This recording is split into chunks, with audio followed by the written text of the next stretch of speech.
গুরুকুল আদর্শ বিদ্যাপীঠ প্রতিষ্ঠার মূলেই ছিল পুঁথিগত শিক্ষার বদলে প্রয়োগমূলক শিক্ষায় জোর দেওয়া। শিক্ষার্থীরা নম্বর তোলার চাপ থেকে মুক্ত হয়ে আনন্দ করে শিখবে নতুন নতুন বিষয়, আর আনন্দ করেই হাতে কলমে কাজ করে সেই শিক্ষাকে ফলপ্রসূ করবে। কোট প্যান্ট টাইয়ের অন্ধ অনুকরণে ডুবে নিজেদের ঐতিহ্য আর পরম্পরা ভুলে গিয়ে নয়, নিজের মাটি, নিজের শিকড়ের সন্ধানে মজবুত চরিত্রের অধিকারী হওয়ার শিক্ষা গ্রহণ করবে। বিষয়ভিত্তিক পাঠ গ্রহণের পাশাপাশি গ্রহণ করবে জীবনের শিক্ষা, নিজের দেশ, দেশের মানুষকে ভালোবাসার শিক্ষা, যাতে যে মাটিতে পা রেখে ওরা আজ সূর্যের মতো উজ্জ্বল হওয়ার স্বপ্ন দেখছে, সেই মাটির প্রাণের ডাকে ওরা সারা জীবন ফিরে ফিরে আসতে পারে মাটির কাছে, মায়ের কাছে। তাই সেই শিক্ষা দর্শনে বিশ্বাস রেখেই এই বিদ্যাপীঠের প্রতিষ্ঠা। সেই আদর্শকে অবলম্বন করেই আজ 3, 4 ও 5 এর ছেলেমেয়েরা স্কুল ছেড়ে হাজির হলো বক্রেশ্বর নদীর ধারে গুরুকুল নাট্য আশ্রমে। কিন্তু পড়াশোনা করতে এসে ধান পুঁতবে কেন? চাষ করার কথা নয়, চাষ করবে কেন? বলো, কে কি বলছো দেখি। কেন চাষ করতে চাই? আমাদের ধর্ম চাষ করা। আমাদের ধর্ম চাষ করা। Very good. একটা হচ্ছে আমরা চাষ না করে খেতে পাবো না। আমরা চাষ না করলে খেতে পাবো। আর আমাদের প্রধান জীবিকা চাষ, কৃষিকাজই আমাদের প্রধান জীবিকা। Very good. আর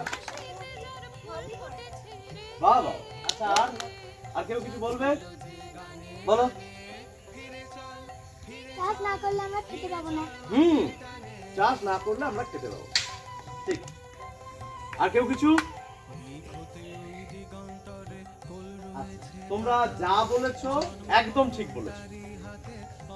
আমরা এক একজন এক একটা খাবার খেতে ভালোবাসি, কিন্তু যে খাবারটা না খেলে আমরা থাকতেই পারবো না, সেটা কি?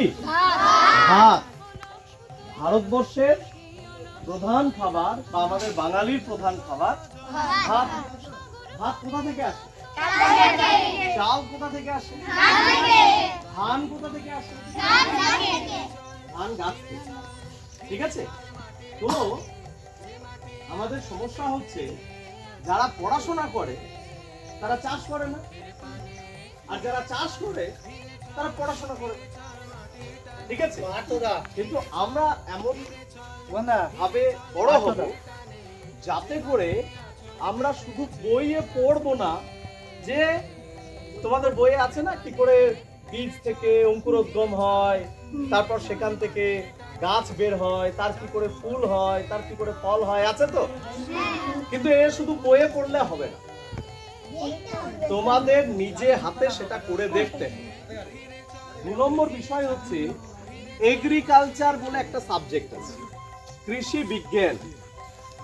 বড় হয়ে কেউ কেউ চাষবাস নিয়ে পড়াশোনা করতে পারো, তার জন্য ইউনিভার্সিটি আছে, বিশ্ববিদ্যালয়ে পড়াশোনা করা যায়, এবং সেটা নিয়ে পড়াশোনা করে কৃষি বিজ্ঞানী হওয়া যায়, তারপর ব্লকের কৃষি আধিকারিক হওয়া যায়। তোমরা বড় হয়ে যারা কৃষি বিজ্ঞানী হবে, তোমরা কি বলতে পারবে?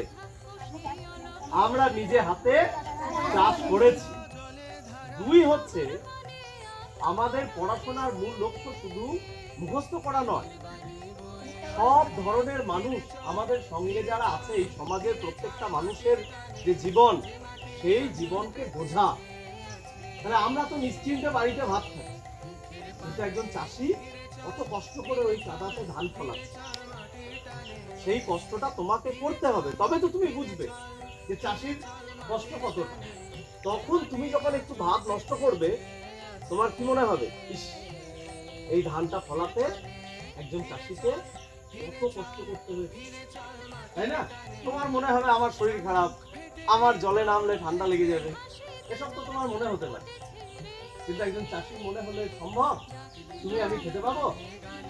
তাই আমাদের আজকে হাতে কলমে একটি পরীক্ষা। রবীন্দ্রনাথের একটি গান আছে, আমরা চাষ করি আনন্দে। তোমরা চাষ করবে এবং এই জমিতে যে যত বড়ই হও, যে যেখানেই থাকো, আজ থেকে প্রতিজ্ঞা করবে যে প্রতি বছর তোমরা যখন অনেক বড় হয়ে যাবে, কেউ বিজ্ঞানী হবে, কেউ ডাক্তার হবে, কেউ ইঞ্জিনিয়ার হবে, কেউ বড় কৃষি বিজ্ঞানী হবে, যে যাই হবে, কিন্তু তার একটা ডিউটি কি থাকবে? বছরে একবার এসে একবার আমি ধান চাষ করব, আর একবার আসবে ধান যখন ফলবে, কিভাবে ধান ফলছে দেখে যাবে, আর একবার আসবে ধান কাটবে, আর তারপর একবার আসবে কখন? তবে শুধু ধান রোপণই নয়, কিভাবে মানুষ কৃষি সভ্যতার জন্ম দিয়েছিল তাও অভিনয় করে দেখালো ওই পুচকে পুচকিরা।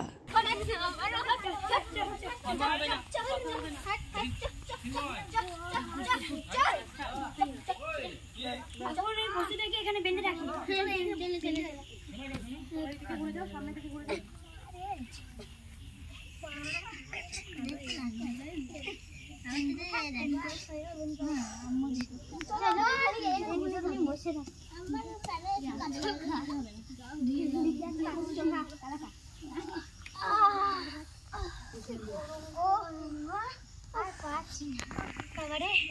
এই দাদা জীবন আর পাচ্ছি না। এই রোদের গরমে পশুদেরকে নিয়ে ঘুরতে হয়, বড় ক্লান্ত হয়ে পড়েছি। ঠিকই বলেছো, যদি আমরা এক জায়গাতে বাস করতে পারতাম তো ভালোই তো হতো। আমার মাথায় ভালো বুদ্ধি এসছে। আমার বউ একদিন আম খেয়েছিল, আমের আটিটা ছুঁড়ে ফেলে দিয়েছিল, দিয়ে ওখান থেকে কিছুদিন পর দেখেছি একটা বড় আম গাছ বেরিয়েছে। তাহলে আমরা যদি এই জায়গাটাকে চাষে উপযুক্ত করে নিই। হ্যাঁ, সেটা তো ঠিক বলেছো, কিন্তু এই মাটিটা শক্ত, এটাকে চাষ হবে? আমার বাড়িতে যে ওই পাথরের ওই অস্ত্র শস্ত্র আছে, সেই অস্ত্র শস্ত্র দিয়ে খুঁড়ে আমাদের বাড়িতে আমের অনেক বীজ আছে। তোমাদের বাড়িতে আছে? হ্যাঁ, আমার বাড়িতে তো আমি কালকে নিয়ে এসেছিলাম। কিছুটা নিজে খেয়েছি, কিছুটা পশুদের খাইয়েছি, কিছুটা জমি রেখে দিয়েছি। আমিও রেখেছি। কি হলো? দুকি মাটি খুঁড়লে হবে, জল কোথায়? ওইখানে নদী আছে, চলো আমরা খাল কেটে এখানে জল আনি। তাহলে আমি বলছি সব লোককে দেখেই ডাকি, এসো গো। কি হয়েছে? সেই মাটিটাকে খুঁড়ে চাষের উপযুক্ত করে তুলতে হবে। তাহলে আমরা মাটিটাকে খুঁড়ি।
বীজ তো ছড়ানো হলো, এই ফসল হতে তো যদি দেরি লাগবে, তাহলে আমরা যাতে জীবন আছি, তাহলে পশুদের গিয়ে আর কোথায় যাবো? আর এই ফসলটাও তো রক্ষা করতে হবে।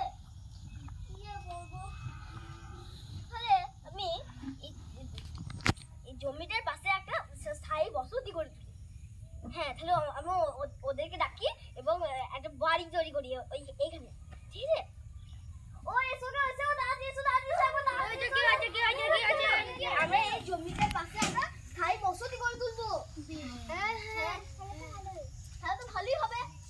তাহলে পশুদেরকে আবার বাসের জমিতে চড়াতেও নিয়ে যেতে পারবো, আবার এখানে আমরা বাস করতে পারবো, ফসল রক্ষা করতেও পারবো।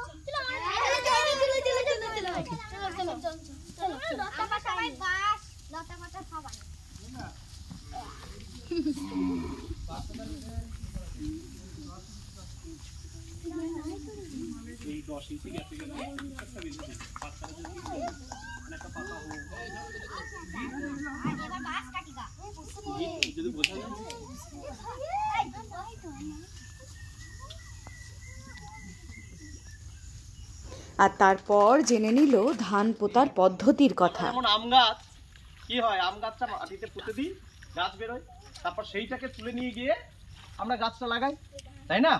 তেমনি ধান গাছটা হয়ে আছে, ওই দেখো একটা বীজ নিয়ে, ধান গাছটা হয়েই আছে। প্রথমে ধান ছেটানো হয়েছে, সেখান থেকে ধানের চারা তৈরি হয়েছে, আজকে তোমরা সেইটা লাগাবে। এইটা হচ্ছে, এইখানে হচ্ছে ধান, এই ধানটা ছেটানো হয়েছিল, তারপর এটা কি ধানের গাছ, এইটা পুঁতে দিলে গাছটা বড় হয়ে প্রথমে কি ধরবে? এই প্রথমেই ধান ধরে যাবে?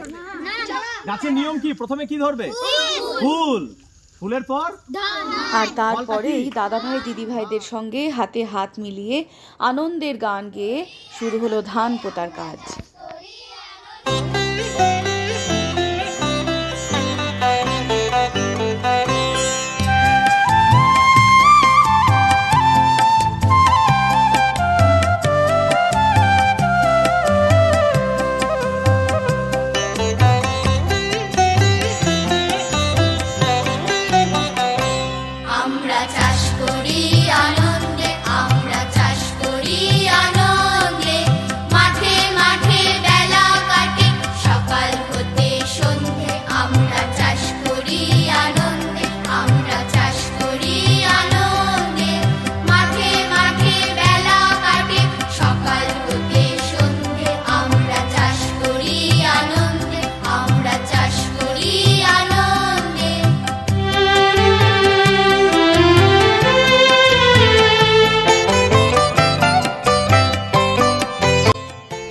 আমাদের শিশুরা স্বপ্ন দেখুক আকাশ ছোঁয়া, তবে গায়ে লাগুক কাদা। আমাদের শিশুরা হয়ে উঠুক মহীরুহ, তবে তাদের শিকড় থাকুক মাটিতে।